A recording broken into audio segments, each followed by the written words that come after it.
मेरा नाम सबीना खत्री है और आज मैं आपको ग्रैंड पेरेंट्स का रोल समझाना चाहती हूँ।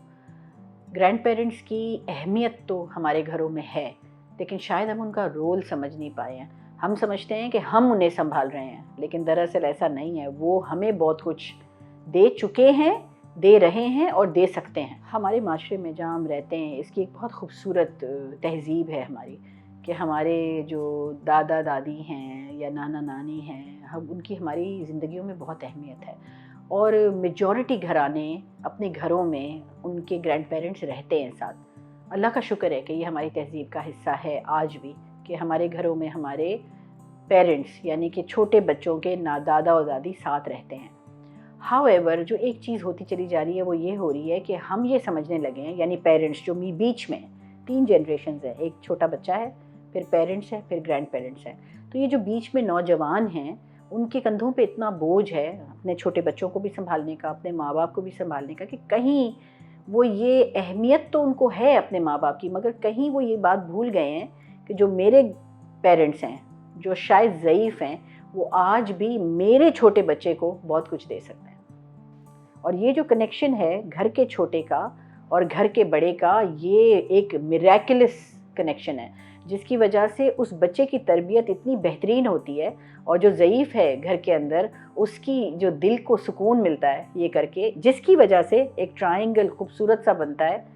जो बीच में पेरेंट है, जो अक्सर व बेशतर बर्डनाइज्ड होता है, बच्चों को भी पालना है, माँ बाप का भी ख्याल रखना है, एक्चुअली उसका बर्डन कम हो जाता है। कोई भी ऐसा इदारा, कोई भी ऐसी जगह, चाहे वो छोटी सी जगह क्यों ना हो, जहाँ बच्चे जमा होते हैं और किसी तालीम के लिए जमा होते हैं, वो चाहे स्कूल की तालीम हो, चाहे कुरान पाक की तालीम हो, सब उतनी ही अहमियत के हामिल हैं। उन जगहों पे ग्रैंड पेरेंट्स के रोल को डिफ़ाइन करना बहुत ज़रूरी है, और उस करिकुलम के अंदर, जो भी करिकुलम है उसके अंदर दादा दादी और नाना नानी की अहमियत बच्चों की ज़िंदगी में, वो उसके ऊपर बात करना बहुत ज़रूरी है। छोटे बच्चों को ये एहसास दिलाना कि अभी भी आपके नाना नानी और दादा दादी के पास बहुत कुछ है आपको देने को। ये करने के लिए उनको स्कूल का हिस्सा बनाएं, अपने मदारिस का हिस्सा बनाएं, चाहे वो हफ्ते में एक बार हो, चाहे वो 15 दिन में, चाहे महीने में एक बार हो। उनको बुलाएं, उनको उनके खातिर मदारत करें, उनको इज़्ज़त दें, उनको कहें कि आपके ज़माने में जो कहानियाँ सुनाई जाती थीं, आप वो कहानी आज इनको सुनाएं। आपको क्या हुनर आता था पहले, वो हुनर हमें बताएं, हम उसको दोबारा से बच्चों को सिखाएं। बहुत कुछ होता है उनके पास देने को। जो एक मैंने अपने तजुर्बे में जो सबसे खूबसूरत बात जो मैंने सुनी है बार बार दादी और दादा नाना नानी को बोलते हुए, बार बार, और वो एक ही बात बार बार रिपीट करते हैं कि बच्चों को प्यार से समझाओ। और मैंने देखा है कि जो माँ बाप हैं, जो यंग लोग हैं, उनका हाथ बहुत जल्दी उठता है, और जब भी हम ग्रैंड पेरेंट्स से बात करते हैं, वो आके एक ही बात हमें बताते हैं कि हाथ क्यों उठाते हैं, प्यार से समझाओ, प्यार से समझाओ। ये जो एक लाइन है ना, प्यार से समझाओ, इसमें इतनी हिकमत है कि इसकी गहराई में अगर हम जाएं, लेकिन हम उनकी बात सुनते नहीं हैं।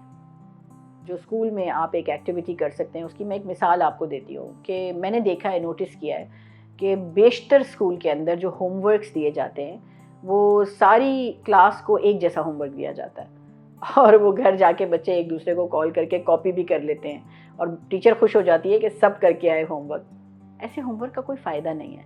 अब हमें अगर होमवर्क देना है बच्चों को, तो हमें कोशिश करनी चाहिए कि हर बच्चे का जो होमवर्क वापस आए वो मुख्तलिफ हो एक दूसरे से।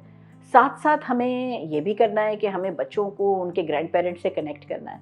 तो आप इस किस्म का होमवर्क दें, उनको कहें कि आपके घर में जो सबसे ज़ईफ़ है उसका इंटरव्यू लेकर आए, उससे उसके ज़माने की बातें पूछ कर आए। अब जब बच्चा बैठता है जिस दादा के साथ, दादी के साथ या परदादी के साथ वो शायद सलाम के अलावा कोई बात नहीं करता था, आज होमवर्क की खातिर वो उसके पास बैठेगा भी, सवालात भी पूछेगा, और सब्र से पूछेगा, क्योंकि बड़े लोग कभी कभार बात को रिपीट करते हैं, कभी कभार वो बहुत आहिस्ता बोलते हैं, और आजकल बच्चे जो है आहिस्ता सुनने के लिए भी तैयार नहीं हैं, क्योंकि वो व्हाट्सएप को 2 पे सुनते हैं। ये चीज़ बहुत ज़्यादा बच्चों के अंदर जो तहम्मुल है उसको कम कर रही है, क्योंकि अब उनको लगता है कि मैं रिमोट उठा के दूसरे को बोलूँ कि 2 पे बोलो, मैं 1 पे नहीं सुन सकता। तो और ज़ईफ़ लोग आहिस्ता बात करते हैं, बार बार रिपीट भी करते हैं, तो उन बच्चों के अंदर एक तहम्मुल आता है अपनी दादी को, परदादी को सुनने का। اور وہ کیوں کر رہے ہیں؟ کیونکہ اسکول کا ہوم ورک ہے، تو اس وجہ سے ایک عادت بنتی ہے۔ تو اس طرح کے ہوم ورکس بچوں کو دیں کہ جس سے ان کی کنیکشن اپنے ضعیف لوگوں سے ہو۔ آپ یہ ہوم ورک دے سکتے ہیں کہ آپ کی فیملی میں اگر کوئی اس وقت بیمار ہے تو اس کے پاس جائیے، عیادت بھی کیجیے اور ان کے بارے میں ایک ڈیٹا کلیکٹ کر کے آئیے کہ ان کو کیا بیماری ہے، کب سے ہاسپٹل میں ہیں، کون سی دوائی کھا رہے ہیں۔ تو یہ ایک ڈیٹا کلیکشن ہوتی ہے، اس کی وجہ سے وہ اس شخص کے پاس جاتے ہیں جو بیمار ہے۔